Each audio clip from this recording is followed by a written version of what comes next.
Philippe Perrin, bonjour. Bonjour. Alors, je rappelle aux plus jeunes de nos téléspectateurs que vous étiez vous aussi dans l'espace en 2002. Vous avez été le 9e astronaute français.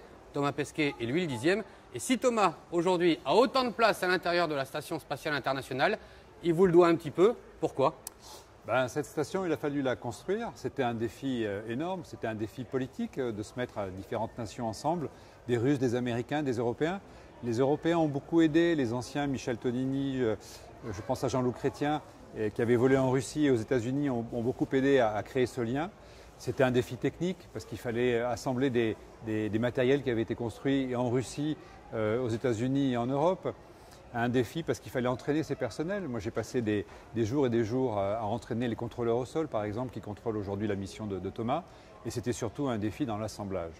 Jamais au monde, on avait essayé d'assembler un Lego aussi grand que cette station spatiale internationale, assemblé par le bras robotique, mais aussi simplement par le bras de l'homme. Et on avait un défi qui était de sortir en sortie extravéhiculaire, plus qu'on ne l'avait jamais fait auparavant. Et dans un milieu extrêmement exposé, puisque au préalable, les sorties extravéhiculaires se faisaient protéger par la navette spatiale.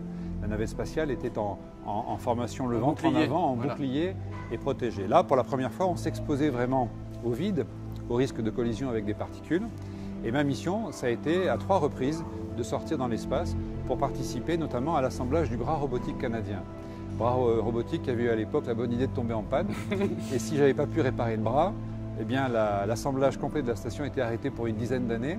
Oui, et donc je suis très heureux d'avoir fait ce travail et de voir aujourd'hui Thomas en profiter et toute la science embarquée avec lui en profiter. Alors rappelez-nous à quoi ressemblait la Station spatiale internationale en 2002 quand vous avez volé par rapport à ce à quoi elle ressemble aujourd'hui. Alors c'était le tout début. Il y avait en fait le module de propulsion russe. Il y avait le laboratoire américain. Il n'y avait pas encore de laboratoire japonais ni européen. Il y avait un seul panneau solaire. Il y avait déjà le SAS bien évidemment de sortie par lequel Thomas est sorti une fois. Il sortira j'espère 2 ou 3 fois. C'était déjà un premier laboratoire, mais dans lequel évoluaient uniquement 3 astronautes. Et dans ma mission d'ailleurs, j'avais amené 3 astronautes nouveaux et redescendu 3 astronautes épuisés par un vol de 6 mois dans l'espace. Aujourd'hui, ils sont 6, bien évidemment. Alors, la sortie extravéhiculaire pour aller réaliser ce chantier, Thomas en a fait une. On dit que c'est le Graal de l'astronaute, c'est le vol absolu.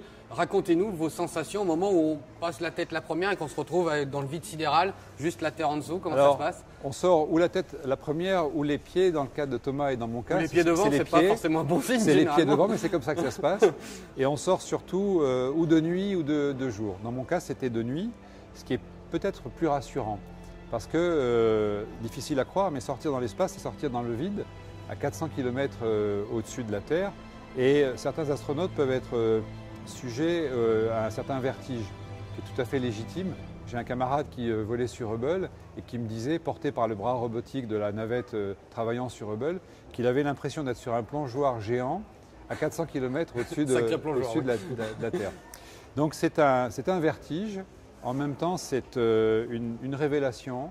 Alors les mots, on peut, suivant ses affinités, les chercher. Un nirvana, une plénitude, une béatitude. Pour moi, ça tenait de la béatitude. Il y a une vraie émotion par rapport aux scientifiques que vous êtes. Il y a vraiment une véritable émotion. Une émotion pure, qui est l'expérience du corps. Parce que rien ne vous prépare psychologiquement à être vous-même un satellite autour de la Terre. Alors il y a le premier voyage qui est celui de l'astronaute qui est dans la capsule. Et on voit le monde par un écran. C'est un peu comme un film. On a encore cette distance qu'on a quand on est dans un avion, on regarde dehors. Et là, on sort et c'est vraiment l'expérience du corps. Et on se retrouve avec tout ce qu'on connaît. Sous peut-être quelques degrés d'angle. On pourrait presque prendre la Terre sous son bras. Et il y a une relation qui se crée entre le cosmos et votre propre corps.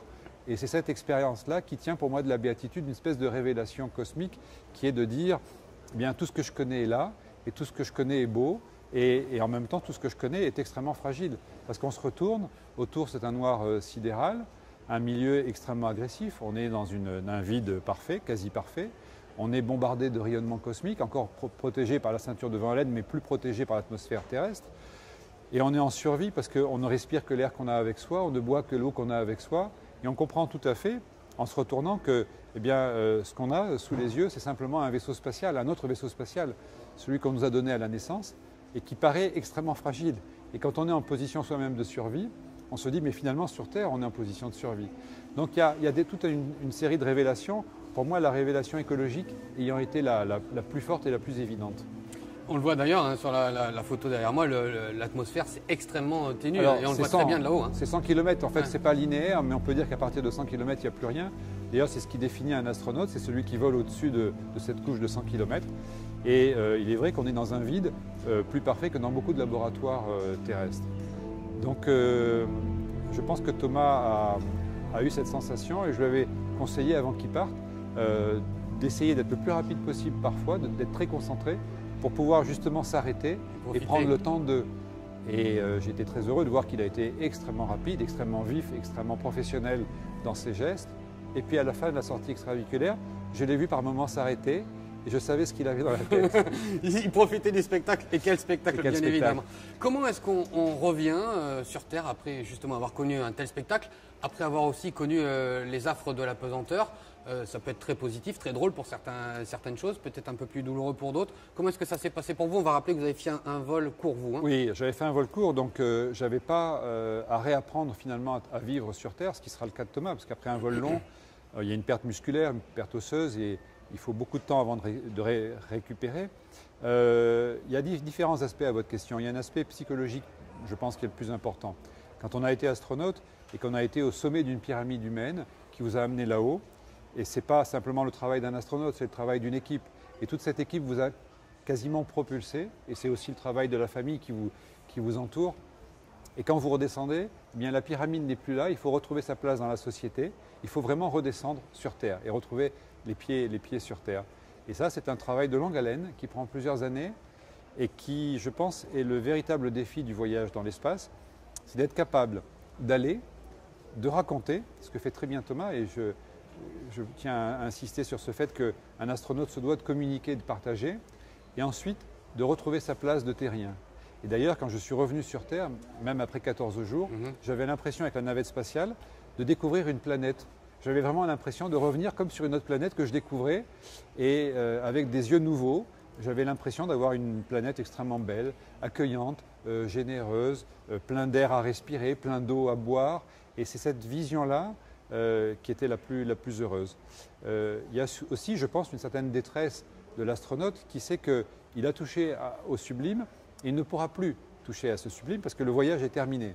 C'est comme un beau voyage que vous pouvez faire dans votre vie. Quand on revient, il ne reste que les photos, les vidéos, le témoignage. Alors beaucoup d'astronautes veulent repartir, et je sais que Thomas veut repartir. Moi, j'avais fait un choix inverse, qui était d'essayer de devenir peut-être plus sage et de dire j'ai fait quelque chose, maintenant à la génération prochaine de faire la même chose, et à toi peut-être d'apprendre différemment le sens de la vie. Bon, en tout cas, c'est un beau message que vous faites passer. Vous l'avez dit, vous avez changé de vie, changé de métier.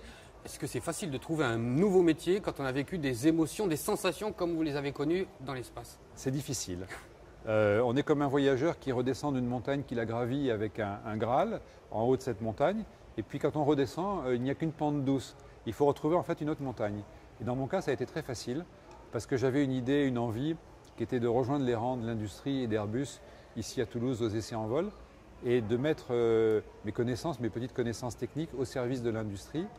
Et j'étais très bien accueilli parce que Airbus ne m'a jamais fait de cadeau. Ils m'ont dit c'est très bien, tu veux venir, alors viens, mais montre-nous de quoi tu es capable. Et je ne peux pas ne pas leur dire merci parce qu'ils m'ont réappris finalement à refaire un chemin qui a été un chemin tout aussi prestigieux et qui m'a ramené sur une autre montagne sur laquelle je suis aujourd'hui et qu'il faudra à nouveau descendre pour en trouver une autre.